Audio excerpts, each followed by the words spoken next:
ดีครับผมนายจันทร์มคือเลขที่2ครับผมก็เป็นชาวจังหวัดที่7ครับสวัสดีครับผมนายผู้นำพาที่8ครับผมนายวันที่รายที่9ครับผมนายพิชิตรายที่รายที่5ครับเสียงดังหน่อยวันนี้ผมจะมาเข้ากราบเทเรือนครับมาที่เรือนที่ลาไหลส่งรัต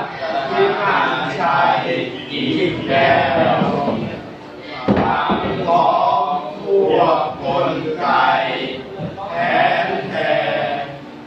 เรือกระบวนต้นแล้วเลิศทิ้งลายทองพระเสด็จโดยแดนชนทรงเรือต้นงามเฉิดฉายดิ่งแก้วแล้วพันลายพายอ่อนกับจับงามงอนมาวาแน่นเป็นขนาดล้วนลูกสัตว์แสนยากรเรือลิ้ว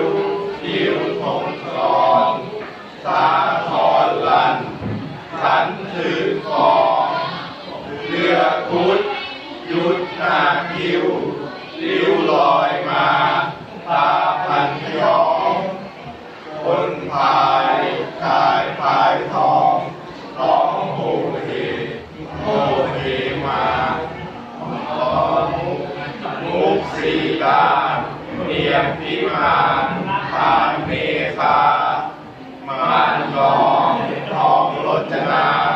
หลังคาแดงแยกมังกรสมัครใจใครกับแก้ว